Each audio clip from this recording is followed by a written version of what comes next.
No, I'll wait a second. Man, those drummers, they have so many gifts. Thank you. Thank you, Edwin. And those bass players, too. Keep praying. Thank you. Thank you, Nathan. Welcome to Journey. My name is Jamie. I'm one of the pastors here. This is Nathan. He's one of the pastors here. If you need any help with bourbon selection, talk to Nathan. So welcome. We have been in a series called Anthology, and today is the last day. It's a little disappointing. This has been fun, I know. Next week we are doing our questions and observations, so please come with some if you have any questions throughout the series or any observations, anything. It's kind of an interactive time. We'll put a number up and you can text in and go, hey, I was wondering about this, and we don't have time to get through all of them, but we get through what we can, and then the ones we don't get through, we do in a Facebook Live, or we'll actually let some of your questions kind of help set up our series for the future. So we're already kind of preparing for 2020 and what are we going to climb into, and a lot of your questions have been really helpful in guiding us that way. All right, let me ask you a question. So this is my goal today is to try and put a bow on the whole series. But let me start by asking this question. What is your favorite piece of literature? So there are powerful pieces of literature that have been made through the years. Speaking of bourbon, I think Nathan spilled bourbon all over this thing. It's a little sticky. Okay, there we go. Great pieces of literature. Let me read a few. Don Quixote by Cervantes. Anna Karenina, Leo Tolstoy. The Great Gatsby, F. Scott Fitzgerald. To Kill a Mockingbird, Harper Lee. Pilgrims Progress, John Bunyan. The Princess Bride. What about Bob? I'm just adding a few. No, when you hear, how about this piece of literature? The Bible. Sometimes when you hear the word literature, some of you are like, oh, yes, Jane Austen, give me a Jane Austen book and I'll melt into my bed. And like some of you hear the word literature and it just brings you joy and happiness. Others of you start twitching and you think of high school.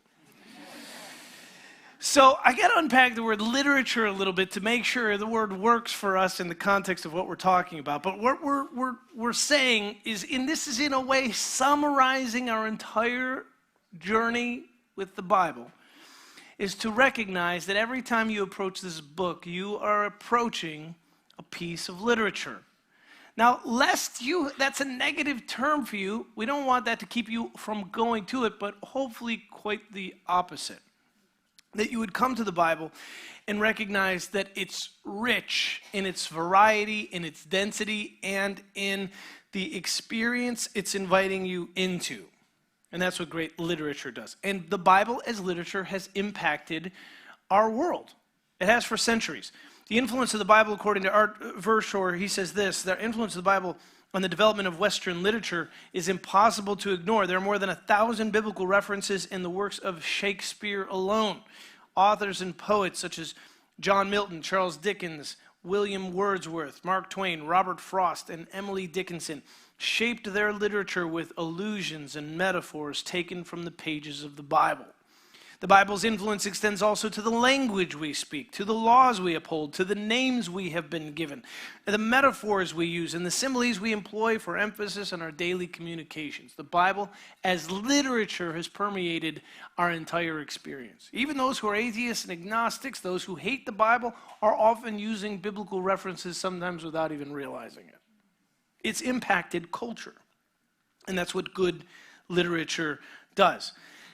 Sadly, sometimes when we come to the Bible, we forget this.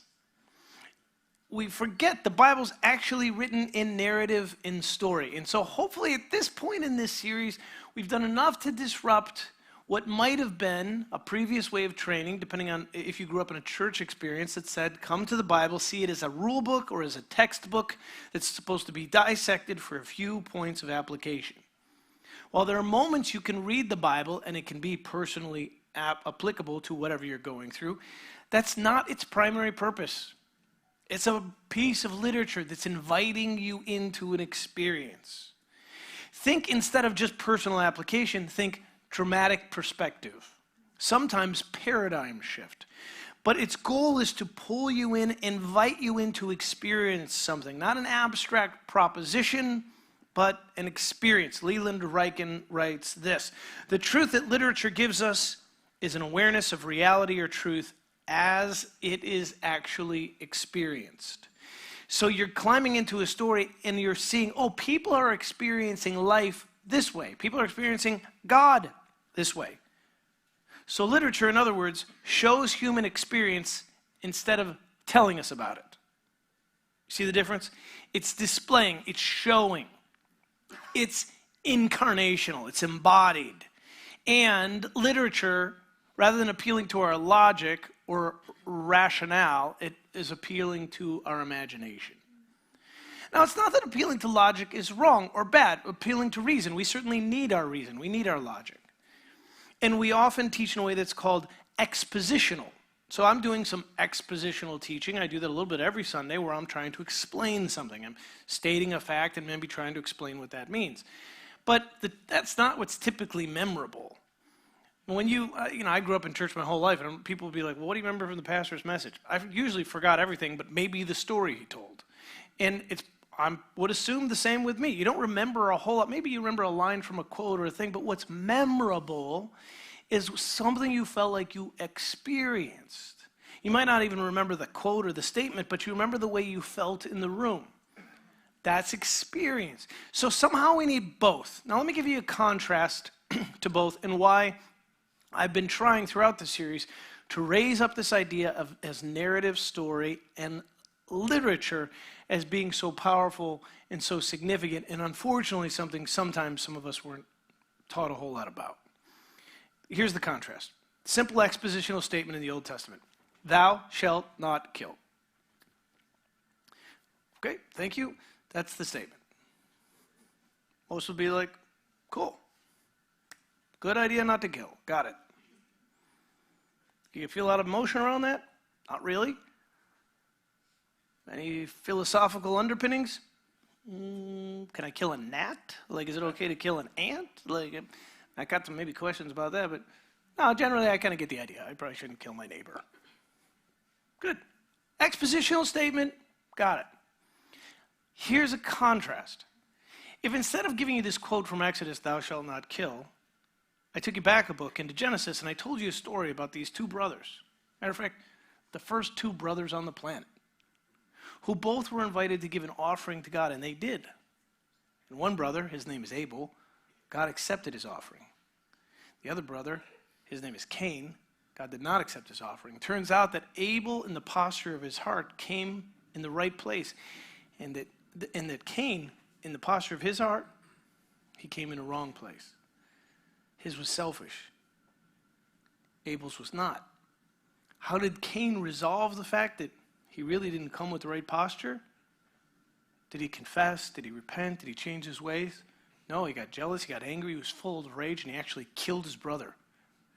He betrayed him. He lied to him, pulled him into a field, and then killed him. And the story wraps up with saying, and Abel's blood cried out from the ground. And then Cain goes on this journey trying to hide from God, and then God calls him out, and he marks Cain and sends Cain off to a distant land. I never said to you, thou shalt not kill, but if I told you that story, you might feel a little bit more emotion around the idea. Killing seems like a bad thing. If you tell a child the story of Cain and Abel, the conclusion is, I don't think I should kill anybody. But you feel it. You're in it. You might identify with Abel, like, wait, I did the right thing and I got killed. Or you might identify with Cain, like, I know what it's like to rage against somebody else. How come they got this and I didn't? The difference is in the experience. So Jesus is always using literary devices. I mean, as a matter of fact, he's employing them most of the time when he's talking. Occasionally gives a little expositional thing, but most of the time, Jesus is leaving you with a metaphor or a simile or a riddle or a parable, or he's just leaving you with the story. And by the way, some of the stories he tells actually have specific literary mechanics to them. Have you ever heard of a 3-act play? Most stories are told with 3 acts. There's actually a psychological aspect to creating 3 acts. So there's a literary device that's called the law or the set of 3s. So it's just something employed. If you're reading a story, notice how many times there's like a 3 thing in it. Well, an example would be Jesus uses this literary device while he's teaching, sometimes in his personal interactions. One of the things we've been talking about all along is that people are always trying to capture Jesus. We talk about how lawyers, the ruling class was threatened by Jesus, so they're trying to find ways to trap him. And in their culture, people would go gather outside into a public place, and they'd kind of argue and debate. In our world today, we do it on like television, but it would be like going downtown Franklin and like a big group gathered around the cannons. And everybody down there, people like arguing, yelling back and forth at each other and be like, what's going on? Oh, it's a midrash. You know, like everybody's just, it's a big argument. Are they mad? No, it's just a big debate, and that's how people learn. Oh, cool. That's how they did it in those days. So it'd be in an open forum, and you could go in and listen. Oh, good move. Oh, nice. That's cool. Ooh, verbal sparring. Oh, this is neat. Oh, you know, like, so you go in and watch it happen. This happened all the time, and they're always trying to send their best at this young punk they thought was Jesus. So, you know, they're like dialing up the best lawyers. Hey, where's that lawyer from Antioch? Bring him in. Send him at Jesus. Let's see if he can capture him. You know, if he can catch him in something. So off they go. Let's pick up a story in Luke chapter 10. This is what's happening. There's another lawyer, another smart aleck, who's going to try and catch Jesus. And we get this in the opening line. But he wanted to justify himself. So he asked Jesus, who exactly is my neighbor? If Jesus were to answer an exposition, proposition, abstract, he might go, well, your neighbor is whoever's living next door to you. If Jesus said that, what do you think the lawyer would say? Oh, really? Well, what about the guy who lives across the street? Whoa. Or if Jesus said, your neighbor is anybody you need to do something kind toward. And then the lawyer might respond with, okay, and so then here's the exception to that rule. So it's why that kind of debate would often happen. What Jesus does often, and this is the power of literature, is Jesus doesn't respond. He doesn't take the bait, but Jesus responds differently. So let's back to the passage. Rabbi, who is my neighbor? Jesus responds. A man was going down from Jerusalem to Jericho. He just launches into a story. Sidesteps the attack, doesn't take the bait, but instead just moves right to a story. A man was going down from Jerusalem to Jericho when he was attacked by robbers. They stripped him of his clothes, beat him, and went away, leaving him half dead. Remember the law of threes, right? A priest happened to be going down the same road, and when he saw the man, everybody heard priest. Of course, this is the guy who's compassionate. He's supposed to be, this is a religious guy. When he saw the man, he passed by on the other side.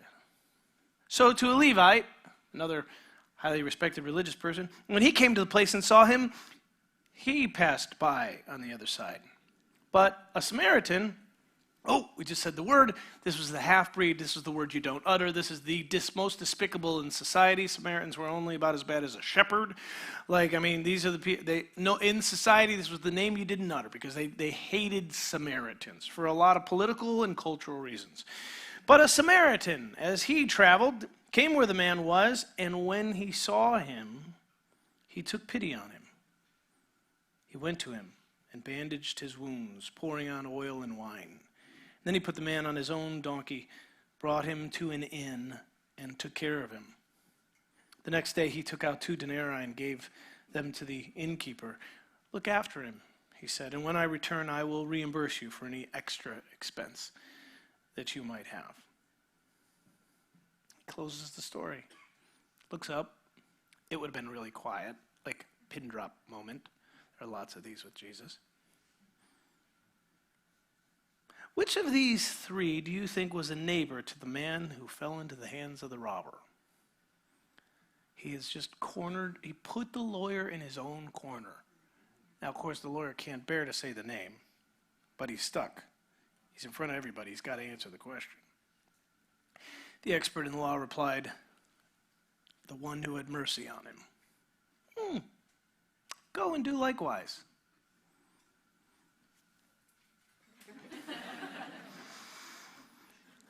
This happened all the time with Jesus. Why? Because Jesus is using literary techniques.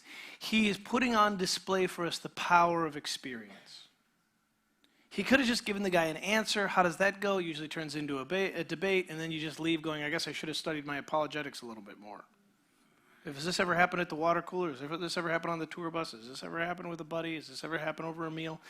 You go, oh, you wind up caught in the debate with a friend. One of the things I wanted to say to you today is, as you're having conversations with other people about the Bible, who might be coming in and they're ready, they want to catch you. People do this on a platform called Facebook. And it's bait. Can I get you to bite? And you're like, what kind of moron would say that? You know, here you go. Like, off we go. Can you change the dynamic? Literature is about indirection. You think it's going this way and it goes another way. What would it be like, instead of answering the person's questions, go, well, let me tell you a story. So when someone asks you some question like, do you really think God's expecting us to do X, Y, Z? And now we're entering we'll be in a highly, we always are right now. With Trump as the president, it's on all the time. But this is the year, election year, so everything's going to be, all the political stuff's going to be all over the place. You're going to have lots of people with lots of opinions. So do you really think God wants, fill in the blank? Well, that reminds me of a story. Why don't you respond every time someone asks you something? Well, let me tell you a story. And just tell them the story about grace. Tell them the story about someone who did not deserve grace but got it anyway. Tell them the story of you. And if you really want to be fun, tell it in third person. Well, there's this guy I know. And at the end go, that's me. So I guess, and fill in the blank, and I'm using politics, but whatever somebody's hyped up about, somebody deserves this should happen to this person.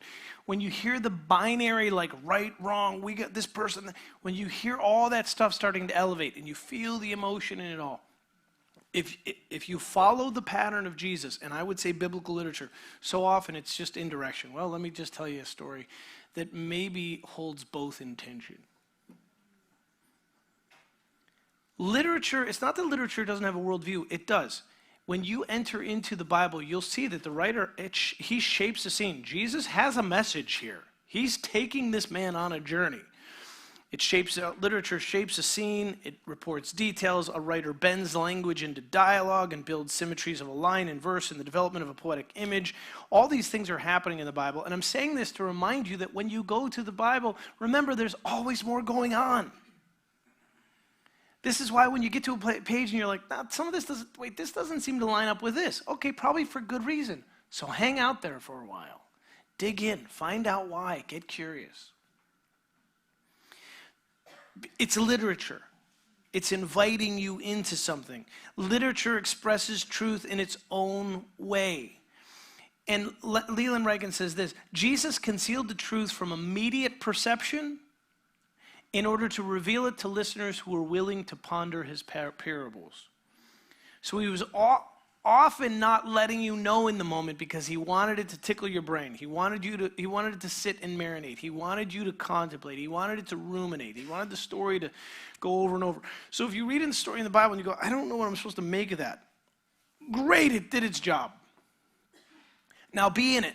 And you can go back to it and think about it. Well, I wonder why. What about that? And I wonder if that means something. And why did the writer write it that way? And why did God even include that in the Bible? That seems like a weird thing to be in the Bible. Why is that there?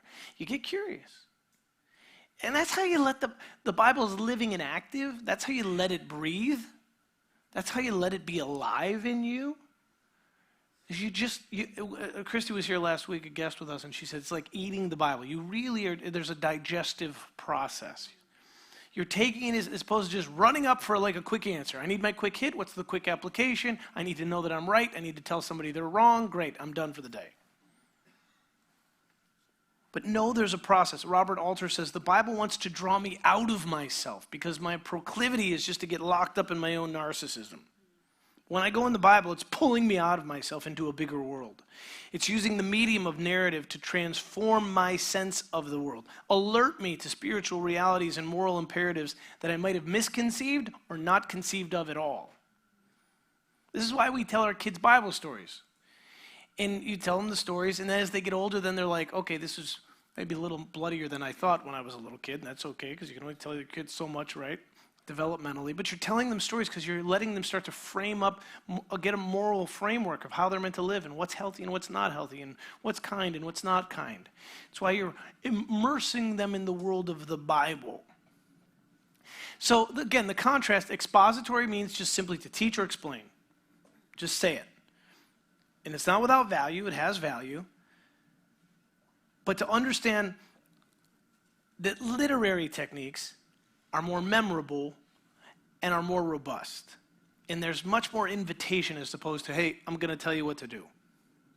This is really simple, and sometimes we need really simple. Like if you hire a coach and you're training at the gym, you probably don't want it poetic. You know, that reminds me of a story. You're like, can we do that later? Like, no. When you need a coach, you need it expository. Like, just tell me what to do. Kick my butt, let's go. Like, there are moments you need that.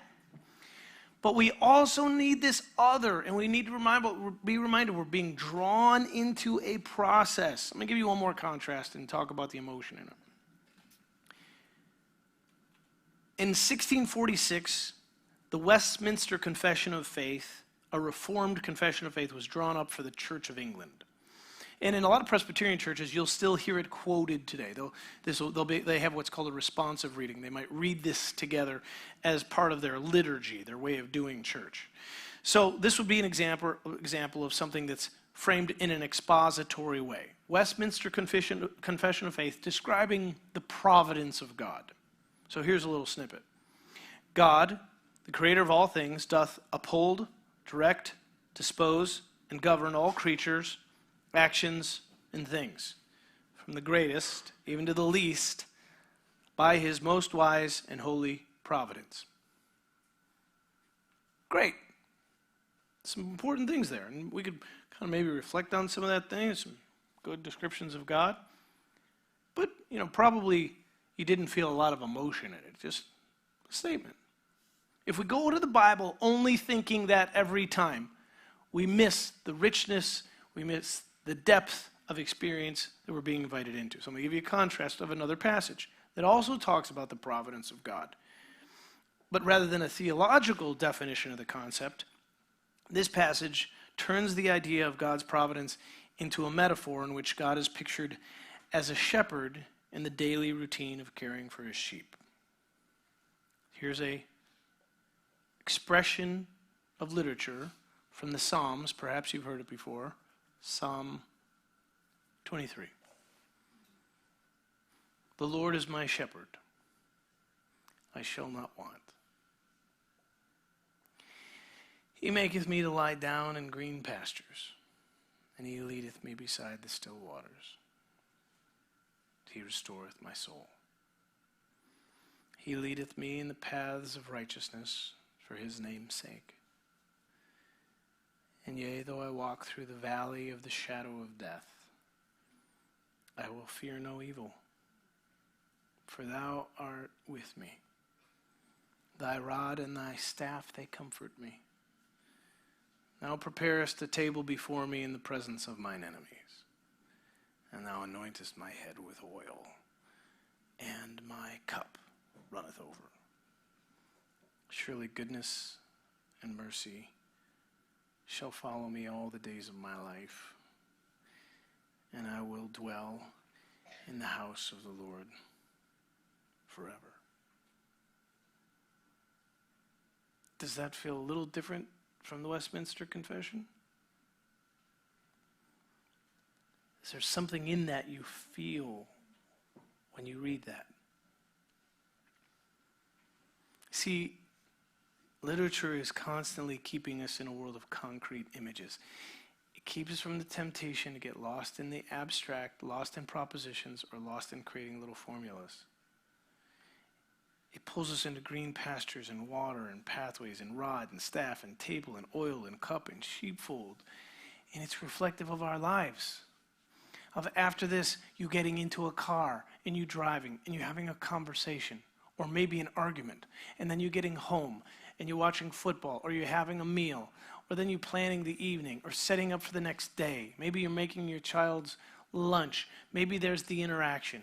And maybe before you go to bed, there's the kiss goodnight. There's the squeeze of the hand. There's the kneel down for the prayer.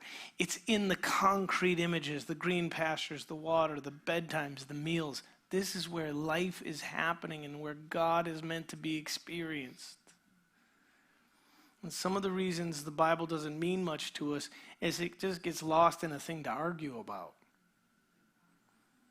And I hope that you'll see that the Bible as literature is inviting us into reality and to experience the reality of other people. That somebody wrote that down. Somebody needed to know that when they walked through the valley of the shadow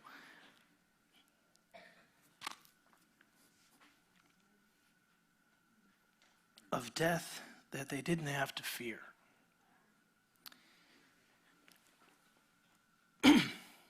Angie and I got some unexpected news about 3 weeks ago. She has cancer. And Angie's my wife. And it's breast cancer. We've been told that it's curable. And we spent a lot of the last couple weeks doing the deep dive, learning all the traditional stuff. We spent the last week kind of learning the alternative stuff. And she and I talked about this, like, you know, this is something we talk about here. And, you know, we started this church in our home almost 14 years ago. And when we first started our church, we were like, neither one of us was like super stoked about being a pastor or a pastor's wife. That was not high on the goal list for what to do with our lives. And so we kind of went in hesitant. And to be honest with you, there was a whole lot about, like, what does church look like? We didn't know, but we definitely knew what we didn't want it to look like. And so when we started our church, we said, what if we just, you know, recovery groups are pretty good about being honest about stuff. What if we just kind of lived life out loud? And so that's kind of our way. I know that's, some people is like, oh, that's a little too much. But this has kind of been our way for the last 14 years of journey, is we're just pretty honest about stuff here. When in the early days of our church, the church was growing and our marriage was struggling. So we just got up one Sunday and was like, man, our marriage is really jacked up. Anybody else? Yeah, us too. Oh, okay. Well, we should probably pray about that. And then like a few weeks later, we had our therapist on stage. Well, he's our therapist. He's trying to help us work it out. You got any advice for anybody else? We just had him up. And then I remember a few minutes later, Angie got up with me. She was like, yep, here's what I'm struggling with. I was like, here's what I'm struggling with. And then I had an agent find me, and she was like, write a book. I'm like, what are you going to write about? I'm like, I don't know. And she's like, well, just write about what you know. What are you going through? I'm like, okay. So the opening line in the first book I wrote is, well, how our marriage was, you know, I don't know if we're going to make it. And not just marriage. We talked about parenting, and we talked about friendships, and we talked about how hard it is sometimes just to be in a church. And that's just our way. And we got to this thing, you know, cancer. It's a scary word. Like, well, it's in real time.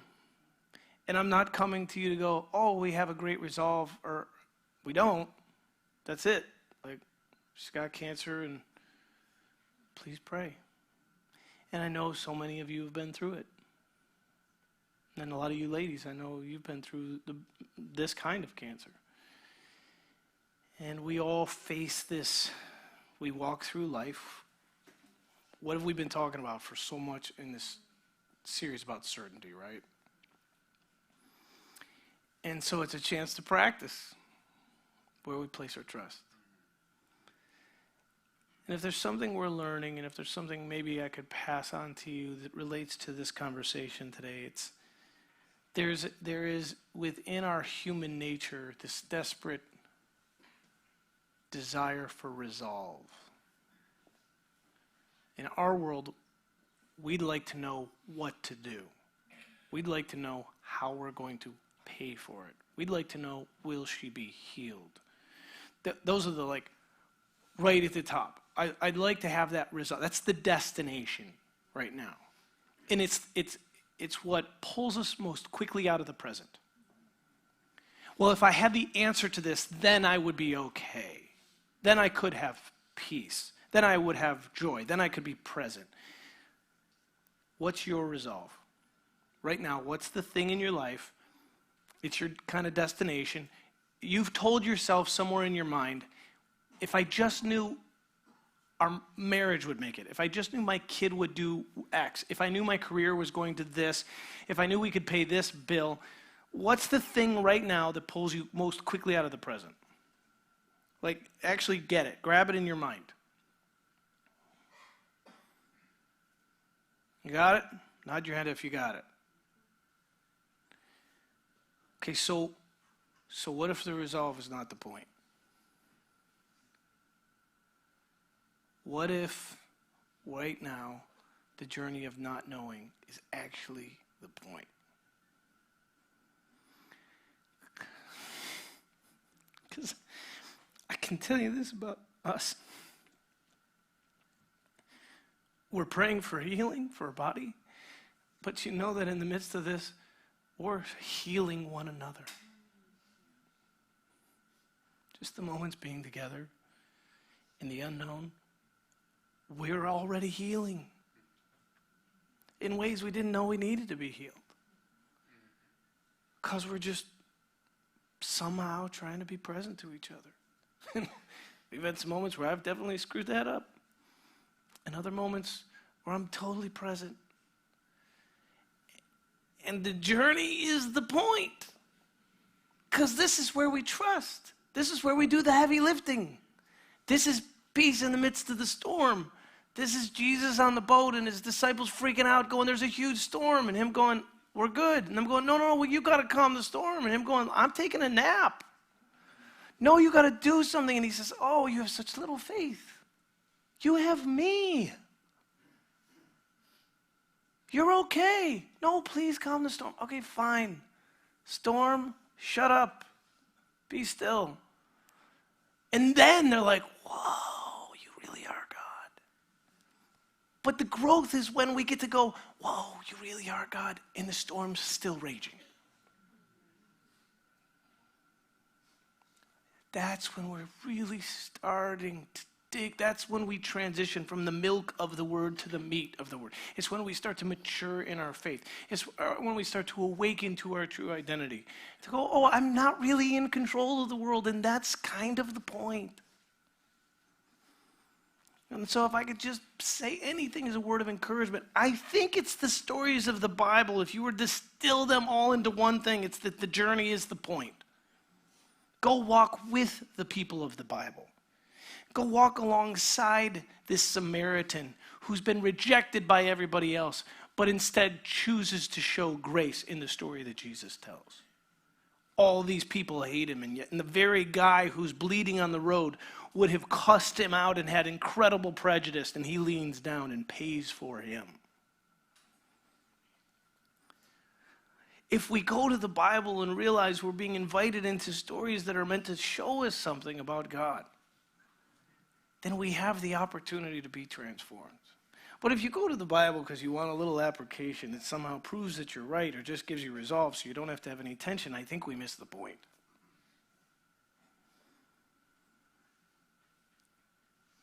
So would you come to the Bible and feel? Would you come to the Bible and behold? Would you come to the Bible and experience? Would you come to the Bible and imagine? Would you come to the Bible and wonder? Would you come to the Bible and be with God? Would you pray with me?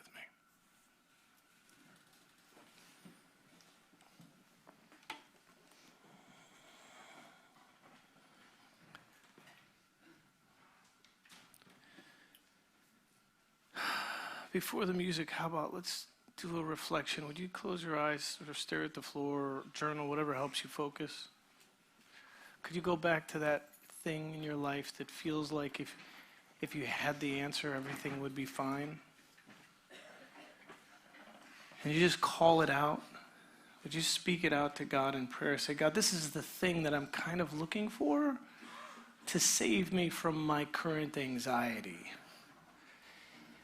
this is the answer that's my current idol that I'm hoping would save me. And I want you to save me, not it. And confession leads to salvation.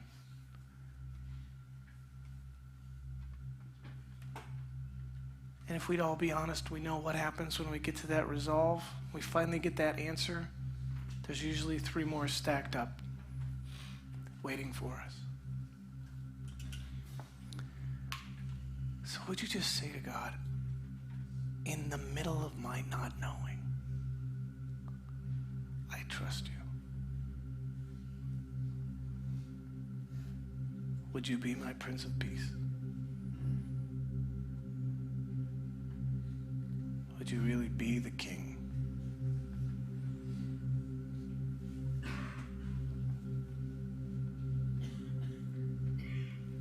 I want to follow you.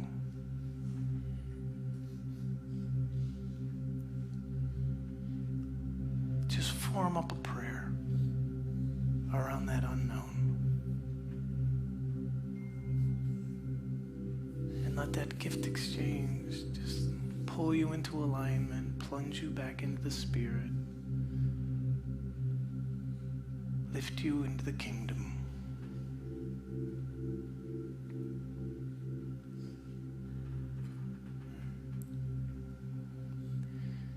And we're going to sing our prayers, set the music. If you're new with us, you can stand and sing with us. You can sit and pray. Whatever posture feels right for you in this time of worship, but this is where we sing back to God. Just tell him how much we love him.